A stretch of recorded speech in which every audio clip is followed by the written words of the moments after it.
नमस्कार.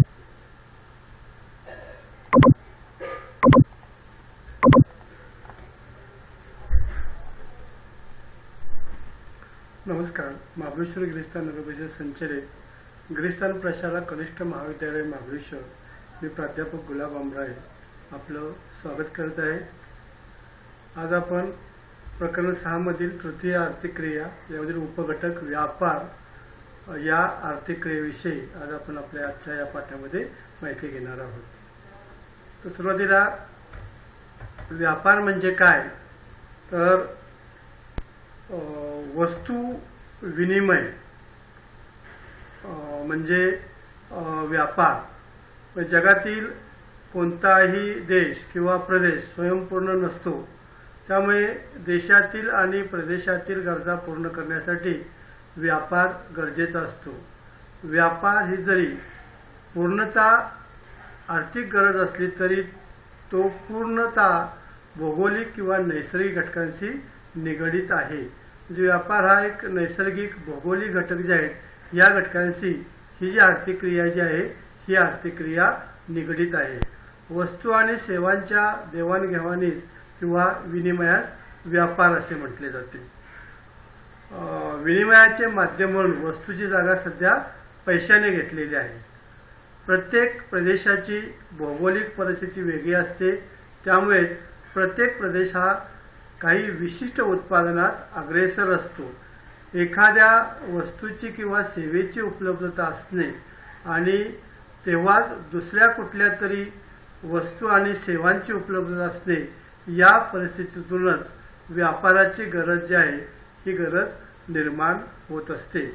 व्यापाराचे देशांतर्गत आणि आंतरराष्ट्रीय व्यापार असे 2 प्रमुख प्रकार आहेत. जे व्यापार देशातल्या देशात चालणारा व्यापार हा देशांतर्गत व्यापार आणि आंतरराष्ट्रीय व्यापार 2 किंवा अधिक देशात उत्पादित वस्तू किंवा सेवांची देवाणघेवाण होते तेव्हा त्यास आंतरराष्ट्रीय व्यापार असे म्हणतात. आंतरराष्ट्रीय व्यापाराचे द्विराष्ट्रीय व्यापार आणि बहुराष्ट्रीय व्यापार असे 2 प्रकार आहेत. म्हणजे हा जो व्यापार जो आहे हा व्यापार 2 देशांमध्ये चाललेला जर असेल तर द्विराष्ट्रीय व्यापार असल्याला म्हटले जाते. आणि बहुराष्ट्रीय व्यापार म्हणजे अनेक देशांबरोबर चाललेला जो व्यापार जो आहे याला बहुराष्ट्रीय व्यापार असे म्हटले जाते. म्हणजे आंतरराष्ट्रीय व्यापाराचे द्विराष्ट्रीय आणि बहुराष्ट्रीय व्यापार असे 2 प्रकार आहेत. आंतरराष्ट्रीय व्यापार हा विशेष तत्वाने मानवी संसाधने आणि उत्पादनातील विविधता याचा परिणाम जो आहे याचा परिणाम हा आंतरराष्ट्रीय व्यापारावरती होत असतो. आता आपण आपल्या पाठ्यपुस्तकामध्ये काही प्रश्न दिलेले आहेत आणि आई ही परिस्थिती दिलेली आहे आणि या परिस्थितीचा विचार करून त्या खाली काही प्रश्न विचारलेले आहेत. त्या प्रश्नांची उत्तरे जी आहेत ही उत्तरे आपल्याला आता द्यायची आहेत. तर ही आई ही परिस्थिती काय आहे, तर क आणि ख हे 2 प्रदेश आहेत. क हा देश 200 मजुरांना कामावर ठेवून 500 टन गव्हाचे उत्पादन करतो, तर ख हा देश 300 मजुरांना कामावर ठेवून 1000 टन गव्हाचे उत्पादन करतो. ही जी परिस्थिती आहे, ग हा प्रदेश 300 किलोग्राम चहाचे उत्पादन घेतो आणि म हा प्रदेश 500 किलोग्राम कॉफीचे उत्पादन घेतो. ग हा देश कॉफीचे उत्पादन घेत नाही आणि म हा देश चहाचे उत्पादन घेत नाही. आता ई च या देशात जल अभियांत्रिकी आणि कृषी क्षेत्रात कौशल्य आहे, तर छ या देशाचे मेट्रो निर्मितीमध्ये कौशल्य आहे. आता ही परिस्थिती आहे. तर एखादी काही प्रश्न दिलेले आहेत, या प्रश्नांची आपण उत्तरे बघूया. पहिला प्रश्न असा आहे की असारख्या परिस्थितीत क आणि ख या 2 देशांतर्गत व्यापार होईल का. म्हणजे असारखी परिस्थिती आहे तर क आणि ख या 2 देशांमध्ये व्यापार होईल का. तर उत्तर असे बघा, दोन्ही देशात गव्हाचे उत्पादन होते. याचा अर्थ दोन्ही देशात गव्हाची उपलब्धता असल्यामुळे मागणी आणि पुरवठा यात तफावत असण्याची शक्यता फार कमी आहे. त्यामुळे क आणि ख या दोन देशादरम्यान व्यापार होण्याची शक्यता कमी आहे. दुसरा प्रश्न असा आहे की आ सारख्या परिस्थितीत ग आणि म या दोन देशादरम्यान व्यापार होईल का? तर उत्तर असे बघा, ग देशात गव्हाचे तर म देशात कॉफीचे उत्पादन होते. थोडक्यात दोन्ही देशात उत्पादन वेगळे आहे. स्थानिक उत्पादन आणि स्थानिक मागणी यात तफावत आहे. म्हणून ग आणि म या दोन देशादरम्यान व्यापार होण्याची शक्यता सर्वाधिक आहे. आता प्रश्न तिसरा असा बघा, जर अ सारख्या परिस्थितीत क आणि ख या दोन देशादरम्यान व्यापार होत असेल तर दोन देशाच्या अर्थव्यवस्थेत तुम्हास काय लक्षात येते? तर दोन्ही देशात गहू या पिकाचे उत्पादन होत असून क आणि ख या दोन देशात व्यापार होणार असेल तर याचा अर्थ कुठल्याही एका देशाची लोकसंख्या जास्त असून लोकांची स्थानिक अन्नाची गरज भागवण्यासाठी दोन्ही देशात गव्हाचे उत्पादन होत असूनही गव्हाचा व्यापार होईल. याचा अर्थ एक देश गव्हाच्या उत्पादनात अग्रेसर असून तो देश विकसित आहे तर दुसरा देश लोकसंख्या जास्त असल्यामुळे विकसनशील देश असून अन्नाची गरज भागवण्यासाठी त्याला दुसऱ्या देशातून गव्हाची आयात करावी लागेल. आता प्रश्न पुढचा बघा, जर आ सारख्या परिस्थितीत ग आणि म या दोन देशादरम्यान व्यापार होत असेल तर दोन्ही देशातील हवामानाबद्दल काय सांगता येईल? तुझं उत्तर त्याचं असं आहे, ग आणि म या दोन्ही देशात चहा आणि कॉफी या मळ्याच्या पिकांची शेती केली जाते. याचा अर्थ हे दोन्ही देश विषुववृत्तीय उष्णकटिबंधीय हवामानाचे देश आहेत. म्हणजे या ठिकाणी चहाची शेती केली जाते, कॉफीची शेती केली जाते आणि मग ही चहा आणि कॉफीसाठी आवश्यक हवामान कसे आहे तर उष्णकटिबंधीय हवामान की ज्या ठिकाणी जास्त पाऊस पडतो, जास्त उष्णता आहे आणि असं हवामान म्हणजे विषुववृत्तीय उष्णकटिबंधीय हवामान. प्रश्न पाचवा असा आहे की जर ई सारख्या परिस्थितीत दोन्ही देशादरम्यान व्यापार होत असेल तर ते तुम्हास देशाच्या मानवी साधनसंपत्तीबद्दल काय सूचित करते? तर उत्तर, जल अभियांत्रिकी आणि कृषी क्षेत्रातील कुशल मनुष्यबळ तसेच मेट्रो निर्मिती हे सर्व व्यवसाय अतिशय उत्तम दर्जाच्या मनुष्यबळाचे निर्देशक आहेत. याचा अर्थ या देशात आर्थिक विकास उत्तम असून तेथे शिक्षण, सामाजिक सुरक्षा, भांडवल गुंतवणूक या सर्व सुविधा उत्तम प्रकारे उपलब्ध असून उच्च दर्जाचे मनुष्यबळ या देशामध्ये तयार होते आणि याचा परिणाम म्हणून कुशल दर्जाच्या सेवा क्षेत्राची निर्मिती आणि व्यवसाय या देशात दिसून येतात. शेवटचा प्रश्न बघा की दोन देशांमधील व्यापारावर परिणाम करणाऱ्या घटकांची यादी तयार करा. तर जगातील कोणतेही देश स्वयंपूर्ण आणि परिपूर्ण नसून देशातील लोकांच्या गरजा पूर्ण करण्यासाठी व्यापार करणे गरजेचे असते. व्यापाराच्या माध्यमातून आपल्या प्रदेशात असलेल्या अतिरिक्त वस्तूंची निर्यात करणे आणि आपल्या प्रदेशात नसलेल्या वस्तूंची आयात करणे व त्याद्वारे स्थानिक उत्पादनांना आंतरराष्ट्रीय बाजारपेठ मिळवून देणे आणि नसलेल्या वस्तूंची आयात करणे व लोकांच्या गरजा भागवणे हे व्यापाराचे मुख्य स्वरूप आहे.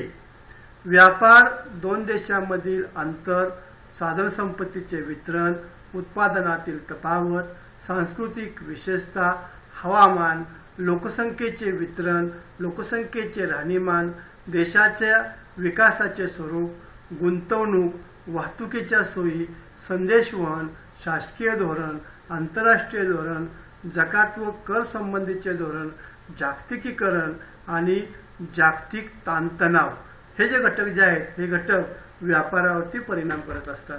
या घटकांची आपण पुढे आता माहिती घेणार आहोत. हे व्यापारावरती परिणाम करणारे सर्व घटक आहे की व्यापार जो आहे या व्यापाराची निर्मिती का झालेली आहे किंवा वेगवेगळ्या देशांमध्ये असणारी जी उत्पादने जी आहेत या उत्पन्नाच्या वितरणामध्ये असणारी प्रामुख्याने असमानता आणि त्यामुळे व्यापार जो आहे हा व्यापार निर्माण होत असतो. आपण देशांतर्गत व्यापार जर बघितला, आपल्या भारताचा देशांतर्गत व्यापार आपण महाराष्ट्र आणि पंजाब ही दोन राज्यांचा जर आपण अभ्यास केला, या दोन राज्यांमध्ये व्यापार जर चालू जर असेल देशांतर्गत व्यापार, तर महाराष्ट्रामध्ये ज्वारीचे उत्पादन होते, तर पंजाबमध्ये गव्हाचे उत्पादन होते. म्हणजे या ठिकाणी उत्पादनामध्ये असणारी विषमता, उत्पादनाच्या वितरणामध्ये असणारी विषमता आणि त्यामुळे त्या दोन राज्यांमध्ये हा जो व्यापार जो आहे, या व्यापाराची निर्मिती जी आहे ही निर्मिती होत असते.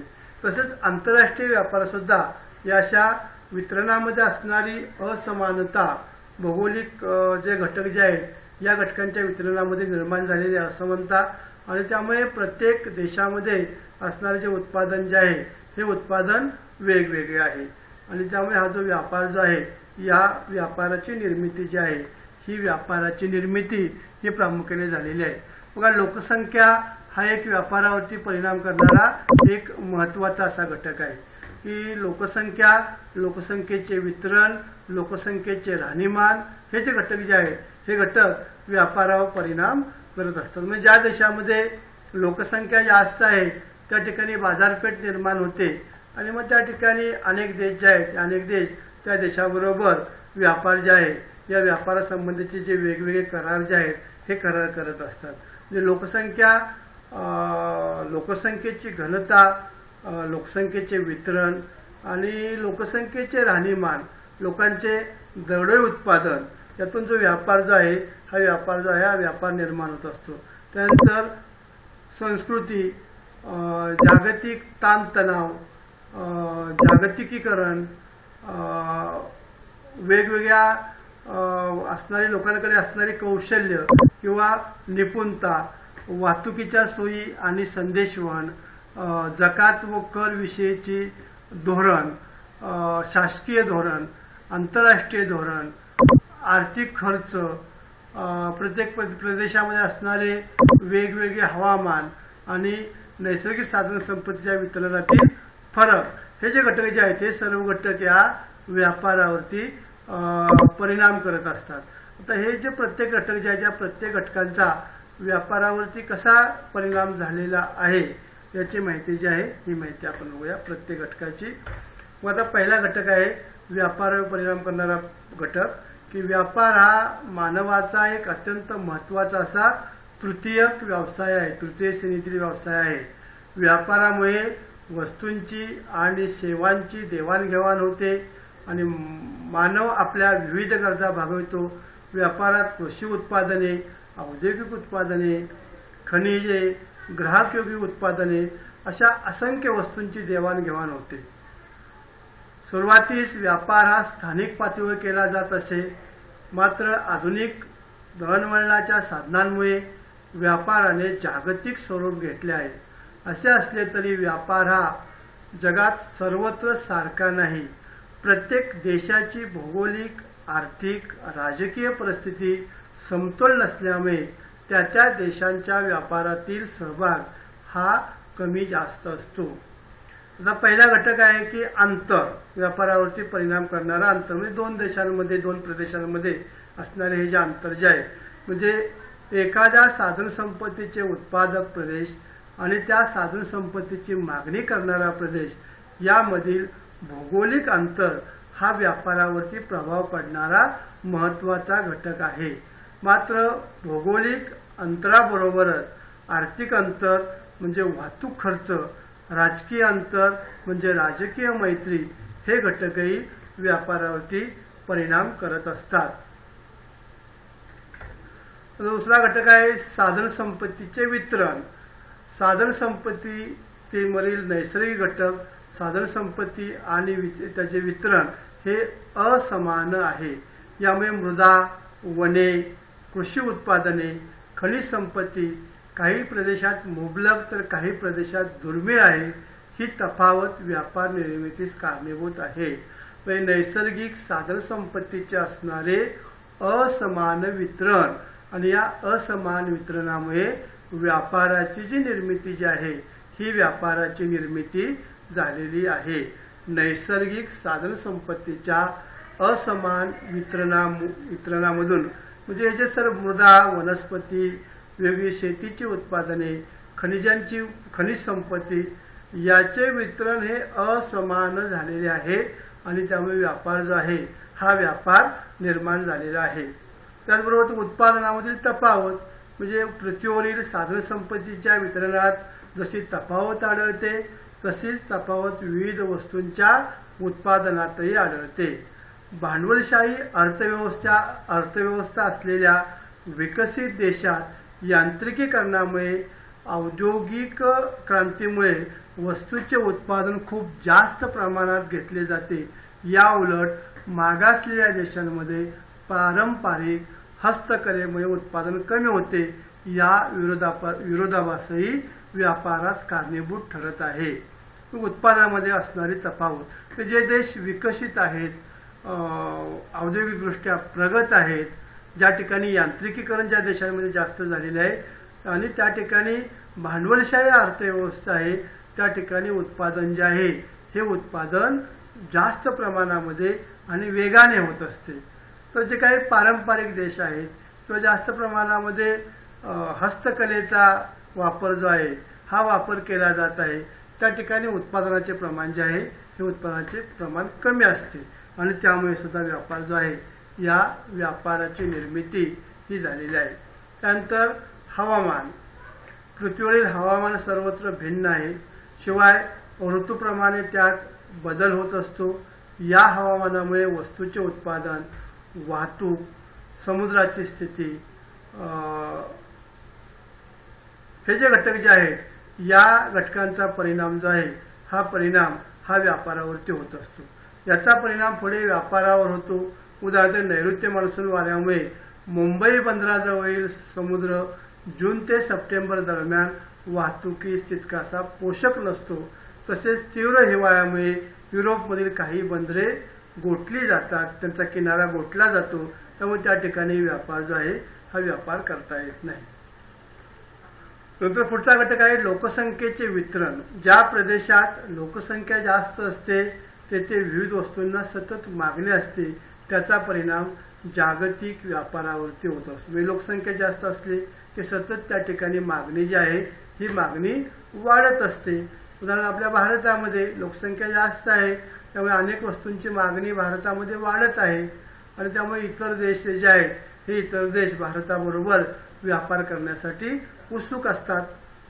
लोकसंख्येचे राहणीमान, लोकसंख्येप्रमाणेच लोकसंख्येची जी कार्यकारक शक्ती जी आहे ही शक्ती व्यापारावर प्रभाव पडते.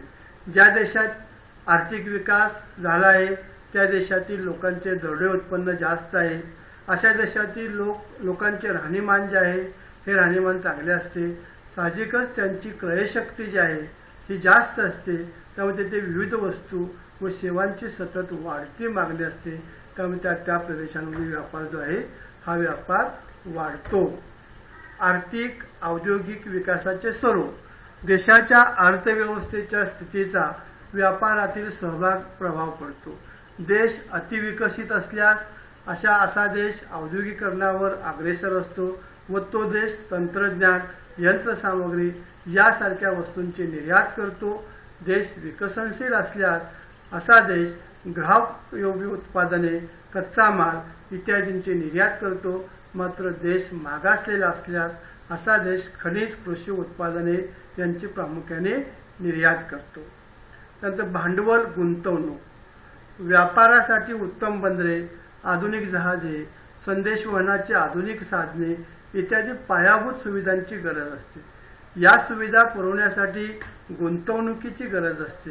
जेथे कृषी गुंतवणूक होते जेथे अशी गुंतवणूक होते त्या देशांची व्यापार वृद्धी जलद होते.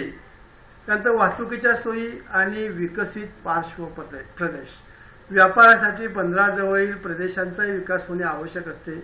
बंदराजवळच्या प्रदेशात दळणवळणाच्या वाहतुकीच्या सोयींचा उत्तम विकास होणे गरजेचे असते, जेणेकरून आयात केलेल्या मालाचे जलद वितरण आणि निर्यात करण्याच्या मालाचे जलद संकलन जे आहे हे संकलन जास्त असते. म्हणजे ज्या देशांमध्ये बंदरांचा विकास झालेला आहे तेथे व्यापाराचा विकास जो आहे हा व्यापाराचा विकास होत असतो. म्हणजे बंदरांना आंतरराष्ट्रीय व्यापाराचे प्रवेशद्वार असे म्हटले जाते. ज्या ठिकाणी असे विकसित अशी बंदरे आहेत त्या ठिकाणी व्यापाराचा विकास जो आहे हा व्यापाराचा विकास होत असतो. त्यानंतर संदेश वहनाच्या सुविधा. व्यापारात मागणी आणि पुरवठा या दोन गोष्टींना एकत्र आणण्यासाठी जलद संदेश वहनाची गरज असते. बाजारपेठांजवळ अद्ययावत माहिती मिळवण्यासाठी तसेच वेळेची बचत होण्यासाठी आधुनिक संदेशवहन व्यापारावर परिणाम करते. त्यानंतर शासकीय धोरण आणि राजकीय संबंध. प्रत्येक देशाचे आयात निर्यात संदर्भात एक धोरण असते. या धोरणानुसार काही वस्तूंच्या व्यापारावर निर्बंध असतात तर काही वस्तूंच्या व्यापारासाठी विशेष प्रोत्साहन दिले जाते. शासकीय धोरणाप्रमाणेच जगातील इतर देशाशी असणाऱ्या राजकीय संबंधाचा परिणामही व्यापारावरती होतो. उदाहरणार्थ भारत आणि चीन यामधील तणावाच्या पार्श्वभूमीवर या दोन देशातील व्यापारावर परिणाम होऊ शकतो. यावर भारत, रशिया, अमेरिका व युरोपीय देशांचे राजकीय संबंध विश्वासाचे आहेत याचा परिणाम त्यांच्यातील व्यापारावरती होतो. नंतर आंतरराष्ट्रीय धोरण. दहशतवाद किंवा चोरटा व्यापार, अंमली पदार्थांचा व्यापार, वसाहतवाद यासारख्या समस्यांशी लढण्याकरिता काही देशाविरुद्ध संयुक्त राष्ट्र किंवा निश्चित असे धोरण आखतात. अशा प्रकारच्या धोरणामुळे त्या देशाच्या व्यापारावर परिणाम होतो. उदाहरणार्थ अन्न वस्त्र बंदी प्रयत्नाचा एक भाग म्हणून चीन